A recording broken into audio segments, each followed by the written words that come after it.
Hello and welcome to your weekly horoscope forecast for week commencing the 31st of January. This is for the Sun or the Ascendant.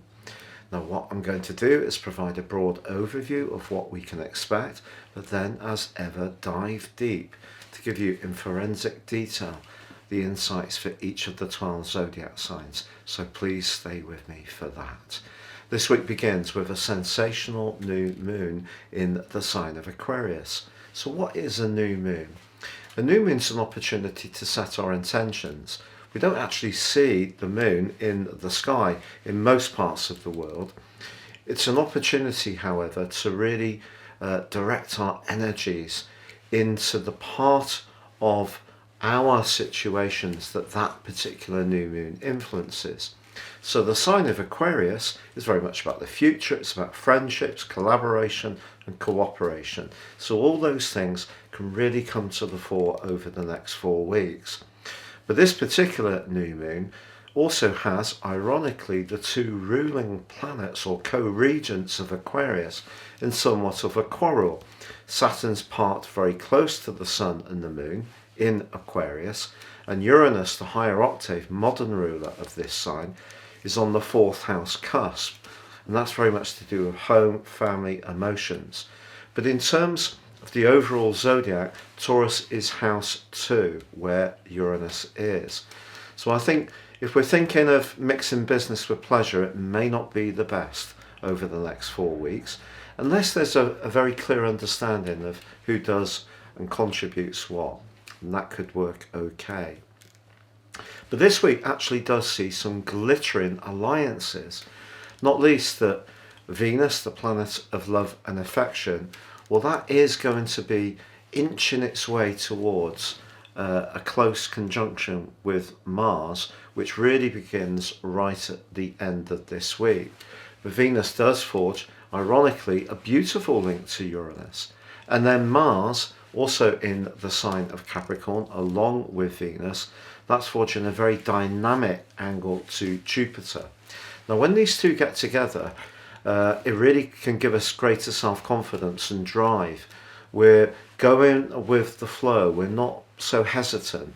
It can give us that much more extra momentum and self-confidence, and it comes into an exact sextile on Saturday towards the end of the week. But in relation to the other big influence of this week, that new moon, I think what it's saying to us is the sign of Aquarius can be quite idealistic, and it's just saying that as long as we look for tangible results through that earthy energy that's being manifested through Venus and Mars in the sign of Capricorn, in its or their link to Uranus in the sign of Taurus, as long as we look for earthy solutions and we're open-minded and we take the innovation of Aquarius, we can make progress. However, if we're too idealistic about what we expect, then that's when we may feel like our wings are really being clipped, that we're not flowing, things are not flowing quite as we want. So it's about staying grounded, but also open-minded. Now, if you're new to my channel, I'd be honoured if you would subscribe. Please click or tap on the bell notification symbol. Also, if you'd like to get your free daily written horoscope fired to your device each morning, I've been writing these for 25 years. Please see the link beneath this video and you can get that each morning, and it would be lovely to have you with me. Also, if you'd like to take advantage of my special offer package of a year's forecast and a character analysis and get 30% off, if you've yet to really get into more serious natal astrology, this is a wonderful opportunity to do so. You can ascend above this zodiac broadcast and really understand what things are going to unfold for you as an individual based on your time, date and place of birth over the next 12 months into the early part of 23. Hello Scorpio, and welcome to your weekly horoscope for week commencing the 31st of January. This new moon that starts this week is in your 4th house. The 4th house is about our sense of security, and I think that's something that you are going to be thinking a lot about over this next month. But also because Saturn, the planet of resistance, is very close to the Sun and the Moon, Maybe you're going to use its more somber and practical dimension to make some changes around where you live. Fourth house, very much to do with the house, can be to do with the family, it can be to do with working from home. Saturn can definitely inform what we do for a living. Maybe it could be about providing services with another family member or in your community. But of course Uranus has been in your sector of relationships since 2018 for 5 months, full-time since March 2019.